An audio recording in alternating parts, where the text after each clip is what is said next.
I had every reason to be like, oh my God, I'm going through something. So I don't want to. I thought I'd fall back into that, but thankfully I did not. I forced myself to get out, even if it was for like 15, 20 minutes. That is so important that you touched on that. We have every reason to not actually do something that we're meant to do because everywhere we go, there's always something in this world or life that's happening where it's actually going to deter us from not doing Yeah. it. And when we look for every excuse, like, oh, yeah, I'm always going to be big boned. I'm always going to be overweight. That dress will never be on me. That suit will never fit on me, right? I will Yeah. never be that exercise person. I will never have the muscle that that guy or that girl has. I've never grown up to love how to exercise. So, that's just never going to be me. And you know what? I'm going to give up, right? Like, how Yeah. many times do we allow reasons from the external environment to hold us back only for it to manifest into regret and emotional toxins, which turns into cancer, emotional cancer. Whereas we should be actually pushing ourselves and saying, you know what? Yeah, just because I've been fearful and afraid, and I never grew up knowing this or that, that is no reason or logical reason for me to not actually pursue what I really want to do. If I want to minimize my regret, if I want to get in shape, if I want to get over this image or self-conscious thing about my body, whether it's a job or a promotion, whether it's a relationship, whatever it is. Yeah, you just touched on something extremely important that I hear all the time. Yeah, it was hard because it was like, oh yeah, I just flew, I'm jet lagged, I don't want to do this. Plus Yeah, I didn't eat like proteins. I'm just eating like a lot of yeah, fried Indian food, which I've not eaten for like 6 years. So I was like, okay, bring it on. yeah, yeah, So yeah. I was like, okay, I'm not doing this. Then I was like, yes, just go for 15 minutes. You don't have to do anything. You just have to show up. So You just have to show up, and that's where the doors open. yeah, You see, yeah. and why do we not show up? Like, why do most of the times we actually hold ourselves and not showing up? What? Because of fear that it's not going to work out the way we want to do it. Because That's it's it's like validation that okay, it's not working out anyway because you're already in that toxic cycle.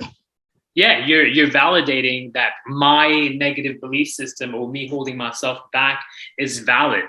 I'm Yeah, validating that versus the deeper side to that is that I know that if I actually commit and put it out there and actually move towards it, I know that it's going to be painful and I don't want to go through the pain of either failing or actually succeeding. There's actually pain that's associated with success because you have to then remove your current identity and replace it yeah, with a new identity.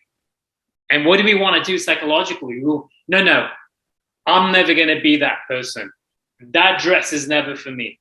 I'm never going to be that exercise person. This is not how I was raised. You see that? This is our current identity. And what's yeah. the first Self thing we do? pity feels comfortable. Misery loves company, doesn't it? Yeah, And what's the first thing we compromise on? Fitness is the most first thing that people compromise on is okay. I'm just not gonna. That's just not going to be me. I've never been a workout person. Then what else do we compromise on? I'm just never going to be that person who's going to start that business or that project if I'm ambitious about something, if I've got a vision. What's the third thing that we compromise on? Oh, I'm never going to want to talk to that girl or that guy because you know what? Chances are they're not going to want me anyway. Like, how many times do we keep beating ourselves up? Well, the whole world is beating ourselves up, and we should actually be the ones pushing and elevating ourselves and say, no, you can do it. You can do it. yeah. Stupid. It's hard. I mean, I know what you're saying, but it's like, oh my God, it's hard to do it every day. Well, here's the thing. If you can accept the fact that everything we actually want to do, that we're afraid to do, is supposed to be hard, maybe that's going to let go of some of that.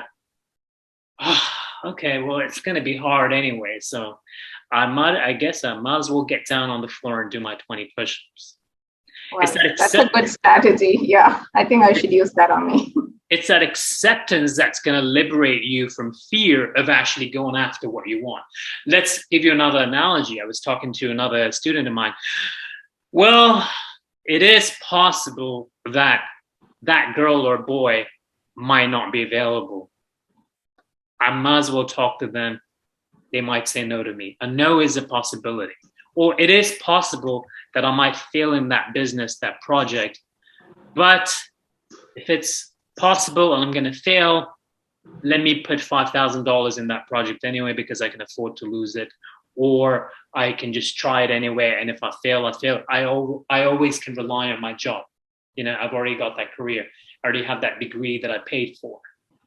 You know, so yes, I guess I could fail is a sentence maybe we should begin with. So I might as well do it anyway. You see what I mean? Like, let go of that burden. Fuck, I have to pass. Like, I have to be a billionaire. You know, I have to be the next Jeff Bezos. And like, no. Yeah. It's going to be hard to build it. So I guess I should just curl that 30 pounds. I guess it's going to be hard, but I guess I should just do it because if I don't do it, it's not going to get any easier. You see, like, you got to flip that paradigm on yourself. Does that make sense? Yeah, that's definitely helpful. I'm going to try that trick on myself this week.